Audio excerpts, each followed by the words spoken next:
سلام می قبول کړئ. محمود الله خان افریدی یم او تاسو ګورئ سونو ډیجیټل. دا وخت یې ولاړ یم په جمرود سپورټس کمپلیکس کې. څنګه چې تاسو ته پته ده چې په خیبر پښتونخوا ملکنډ ډیویژن او په قبایلي اضلاع کې د نان کسټم پیډ ګاډیو د پروفایلینګ سلسله شروع شوې ده. په هغې باندې کار شروع دی. د دې حوالې سره به پوښتنې کوو چې خلک دې ته په کم نظر ګوري، کم خلک چې ان سی پي ګاډي لري او د اکسیز اعلی چارواکي څه وایي. زما نوم محمد خالد دی او زه دلته ډسټرک خیبر کې اکسایز اینډ ټیکسیشن افیسر یم.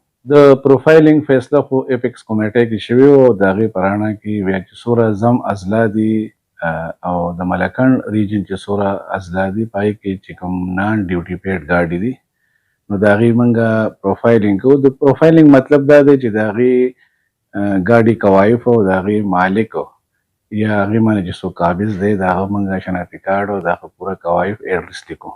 د هغې غټه مسله دا وه چې د دې ګاډو څه پروفایلینګ نه و شوی، دا ډاکومنټډ نو د هغې فرض کړه څه ناخوشګوار واقع به راغله یا زموږ چې څومره د منشیاتو سمګلینګ کېږي داسې قسم ګاډو به کېږي نو هغې کې به چې کله به تفتیش کېده نو په هغې کې به د مالک موږ ټریس کولی نه شو. اوس انشاءالله کو دې ګاډو کې خدا نخواسته څه کاروایي هم شي نو په اسانتیا سره به د دې مالک موږ ټریس کولی شو. پروفایلینګ عمل چې دی په دې کې چې کوم څیزونه موږ ته پکار دي هغه ډېر لږ دي او آسان دي.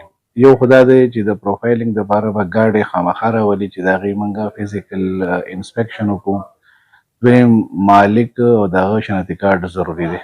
3 ورځې مخکې مونږ ګاډی لیکلی یو، اوس هغه لیټر اخیستوله راغلی یم. ښه نظر ورته ګورو یو چې ډېر ښه کار وشو که نه، خو که داسې کار وشي چې یارې دغو له کشټم ورکه نو بیا به نور هم ښه شي. اوس به هم دې سره هم واردات مکمل ختم شي او کم به شي که نه.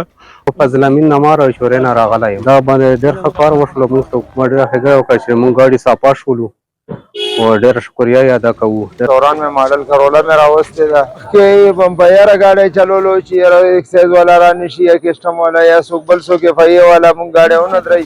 اوس به دا په دې نمبر چې راکړي راله په دې به ضروري وښکلو به ګرځو دا موږ په دې ښه نظر ګورو. دې سره به ډېر غلط کارونه داسې بند شي چې دا غلط خلک به دې کې نه ګرځي. په دې نان کسټم ګاډو کې ټول غلط خلک ګرځي، دا هغه به نه ګرځي، لږ ریلیف به میلو شي.